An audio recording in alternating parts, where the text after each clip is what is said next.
We're going to be getting into history revision and dot connections shortly.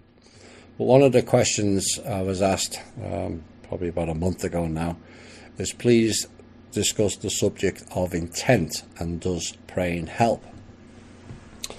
Well, intent is a funny word, as we know little about implied intent, similar to implied consent also.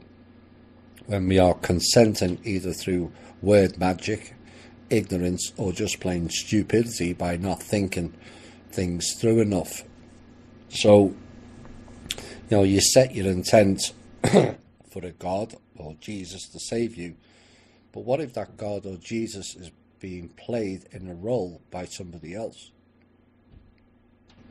Can you state 100% that it's God or Jesus that you are speaking to? Well, the answer is no. You can only assume or desire that connection. You cannot 100% guarantee that it's that entity you are interacting with. So you set your intent of save me or save this. But if Source is listening and zillions of creatures and planets are crying for help, how can and is your case more important? This is what you've got to consider. And the question that arises is, does your intent only serve your interests or requests, or does it involve people or incidents outside of your field?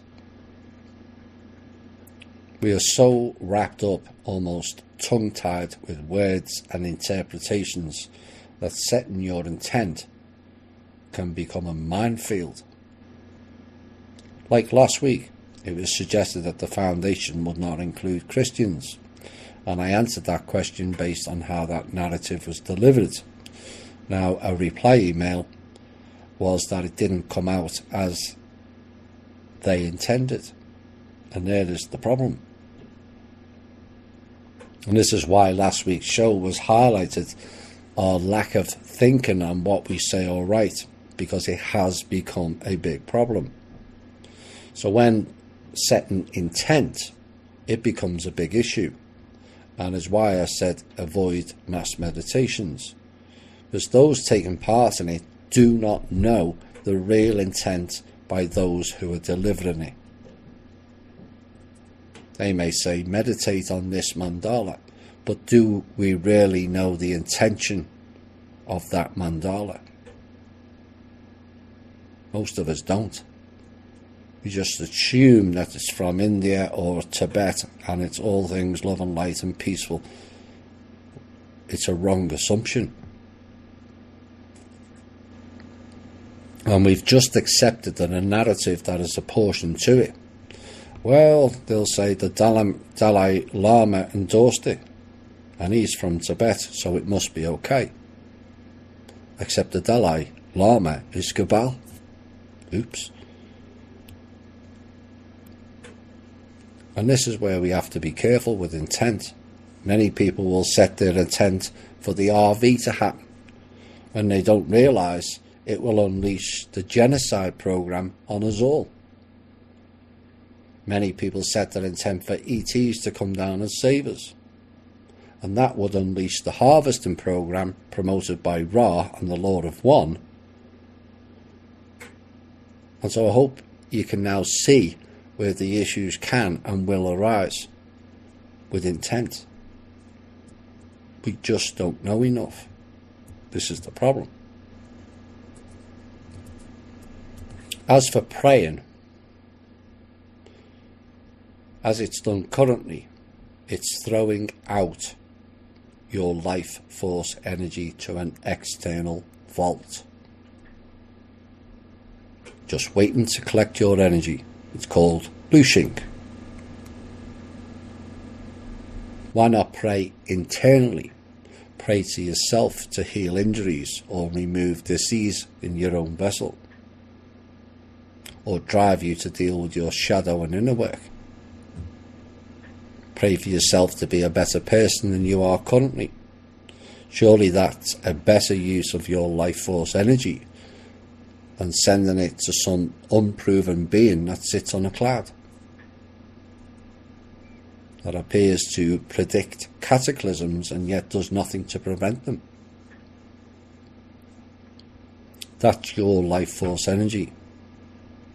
So praying is inward, not external. That's solution. Again, we're naive on our life force energy. We're naive on our souls or our spirit, where it goes, what it does. These are things that have to be taught. And I'm hoping in the future we have extra shows planned with Randy Morgans and Alan from OYM, where we will be discussing several topics, teaching being probably the main one. And one of the proposals that was put forward is, should we consider a mystery school? Well, I think that will be important going forward. We need to find out more of who and what we really are. Then the subject of intent of praying will really come into focus of how naive we have really been. It was announced this week that the Democrat Elizabeth Warren is going to be running for the next election. She better start running now, because she'll waste her time. But I found it rather funny that the initials Democrat Elizabeth Warren spells Jew, as in directed energy weapon. Weapon being the right term for her, methinks. The people in the UK will get that more. Right, let's have some history review and rewriting. And then what will follow will be a dot connector of where it all fits in. Margaret Sanger and Planned Parenthood, which has all the ingredients of Nazism, eugenics, occultism and psychotic tendencies, with all the usual characters in place: Jack Parsons, Darwin, Hubbard, Steiner, Blavatsky, Crowley, the Ku Klux Klan, the Democrats, the Catholic Church and feminism, all rolled into one giant future alt-media investigation programme that replaced the previously known conspiracy theorist programme. Now, she was born in Ireland, an advocate for women's rights, but also a strong advocate for birth control, which was actually banned in America until her and others worked to overturn it in the late 20s or early 30s. Now, she was arrested at least 8 times for expressing her views during an era in which speaking publicly about contraception was deemed illegal. So much for the free speech and the Constitution back then, in the 1920s. But this woman had serious backing from somewhere. As nowhere in her records show where her funds came from, in particularly in her early days for travelling globally. Now, she was based in New York, and she travelled to Holland to overview a birth control clinic back in 1915. That will have been a high cost. And then it became clearer later that funding became available to her and was followed by trips to China, Korea and also Japan in the mid-1920s. Again, can you imagine the cost of that trip? Plus, she also set up a clinic, which was the first of its kind in 1923, and the clinic and the 3 trips to Asia were all heavily funded by the Rockefellers. there's your first dot connector. Now, riddled with contradictory thinking, which was something we covered in last week's show, as this statement shows, Sanger wrote that masturbation was dangerous. Really?